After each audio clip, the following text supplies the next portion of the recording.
And now on Breakfast with Bossy and Brandy, the back page with David Riccio. I don't know if it'll make the back page tomorrow, but can you tell us if there's a drop-in pitch at Celtic Park, please, Dave? Good morning. Good morning, boys. I'm already making calls. Dave, have you been watching... Extraordinary accusation. Yeah, well, have you been watching the PNG Cook Islands game? Yeah. Have you? You know the Anthony Gelling try, guys? It Yes. reminded me like when I asked my 12-year-old son to put the folded washing away in his drawers, and he just lobs it at the drawer. Have you honestly? You know? Have you seen a try awarded for such a blatant no try as that? Seriously, like it's on the podium for sure. It is, isn't it? And I don't like to go on about refereeing decisions, however, but I'm making an exception to this one. It was one of the worst decisions I've ever seen. Thank God the game isn't going to hinge on it. Yes. Andrew Fifita confirms his retirement. His body has let him down. It's been a battle the last couple of years, but what a player he is. And we spoke about him earlier in the show, Dave. He was an exceptional, unique front rower, but time has come to an end. Yeah, that's right. Look, I fortunate enough to have a coffee yesterday morning with Andrew and go through his career and talk to him about this decision ultimately to retire. He did have conversations, guys, with Des Hasler prior to his departure at Manly and also Cameron Ciraldo at the Dogs about facilitating a role that we really saw Andrew really develop and shine in at the Sharks this season. And that was very much a spiritual leader, was the heartbeat and really the temperature gauge of this Sharks pack and really keeping the dressing room buoyant. And a real connection to the younger players as well within that Sharks dressing room this year. And he spoke to both Manly and the Dogs about that. But as you said, Brandy, ultimately his body has caught up with him. He's got a huge amount of surgeries that he requires, 7 in total. I won't list them all, but, knees, ankles. Guys, he's got no back row of his teeth. Wow. Like, it just goes, his knee, as I said, his knee, his nose, wrist, it goes on and on. An extraordinary player, as you said, Brandy, because I feel like he seriously changed the way front rowers play. He was almost like a centre winger in a front rower's body, the way he could move on his feet and also promote the footy. Without a shadow of a doubt, he sits in the pantheon as far as the Sharks grade due to the fact that that premiership winning try that he scored, few other front rowers could score.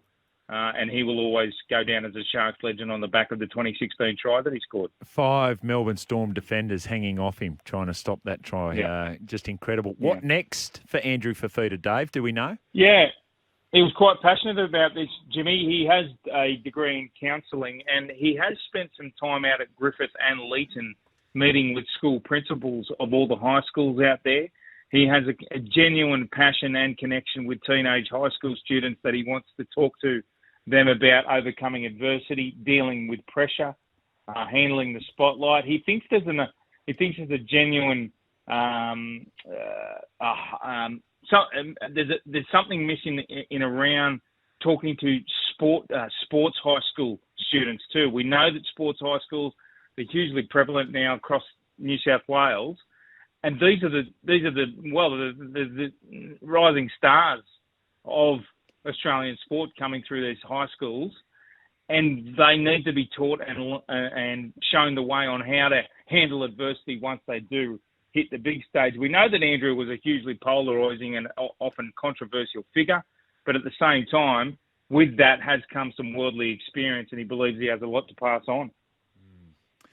The other one we've been talking about this morning, Dave, is Shane Flanagan confirmed going to the Seagulls. 3-year deal for him, must be there for 12 months. But was there ever a point of conversation had Shane and the Dragons and talking about if something happens at the start of next year and things aren't going well for Anthony Griffin, surely you had a man there ready to step in that had great credentials? Yeah, I would have thought it would have been a fait accompli. Absolutely.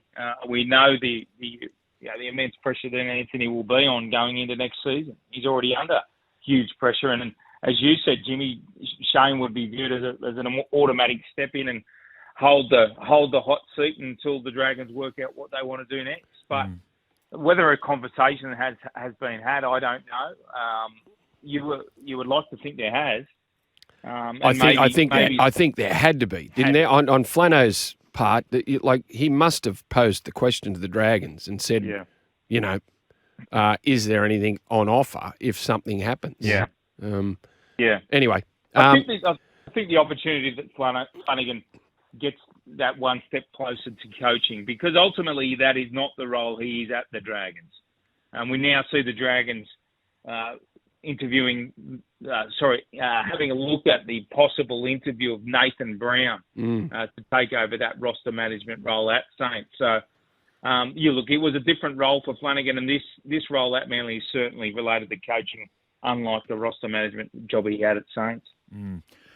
The other story that's around, this is the one that sort of gets me. So Reuben Garrick, they want him to go straight away the Knights, and that would mean Ponga to 6. We can talk about that a little bit later. But I thought they weren't allowed to talk to him until November 1. What's going on there, Dave? Yeah, no, you can talk. You can talk, Jimmy. You can certainly have conversations. You just cannot formally offer a financial figure or terms of contract. You can say you're interested. That's right. That's right. So I think this. Yep. Yeah, what do you think the chances of Garrick getting to Newcastle? I think there's a huge chance. Yeah. This is something Newcastle. Ultimately, the deal won't be on the table for Reuben Garrick beyond 2023 at Newcastle if he doesn't get the early release, and I think that will be enough for Manly to say, "Well, go do your best, extend your future," because we all know that once Tom Trbojevic is fit, Reuben Garrick isn't playing fullback, and that's his end goal as a player. He wants to play fullback. Newcastle are offering that position, and I just think if that does eventuate, guys, Garrick going to the Knights, it just opens a huge story going into 2023 about Kalen Ponga moving to 5'8" and becoming their permanent 6. I think it makes Newcastle a better side. I think it does. I liked what Reuben Garrick did last year at fullback. I know he played in a beaten side towards the back end of the year, but no one played well for Manly. But I thought Garrick, spent plenty of time at fullback and showed that he could do it. So I think that'd be a good signing for Newcastle, and I think that's what they had to do. They had to strengthen their halves, but they really didn't want to move Kalen Ponga out of fullback unless they found someone that had some ability, and I think they become a better side. Yep. Look, one of the reservations, guys, with Ponga moving to 6 in the eyes of the Knights coaching staff during this pre-season was originally, and I'm going back a few months now, was the fact that they felt that Kalen would be going to the World Cup and he wouldn't have time to come back around January, February to start that process of playing 5'8" ahead of a new season, getting all the training under his belt, getting combinations going. However, now that he didn't go to the World Cup, it's opened this door. It really has. I dare say Kalen will be training at 5'8" on day one. No matter if they get Garrick. I really believe that this move will happen, and because of this time that he will get from virtually November through to March next year to get combinations going at 5'8".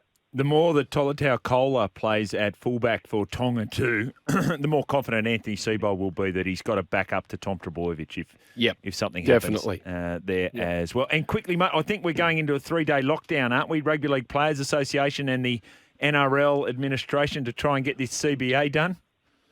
Yeah, look, Jimmy, we'll call it a 3-day lockdown, but I feel like this could drag on for three more months. Yeah. These negotiations never end quickly as far as the NRL and the RLPA is concerned. I think this is a stepping stone, really. Yeah. From what I'm hearing, there's the NRL on one side of the room, Players Association on the other side, and very little is happening in the middle. Yeah, very little. Yeah. Frustrating. Good on you, Dave. On the phones now to see that drop-in bowling green at Celtic Park, I'd imagine. That might be leading the news items later in the day. Thanks, mate. Thanks, boys. Go well. Good on you, Dave. Dave Riccio there from the Daily Telegraph.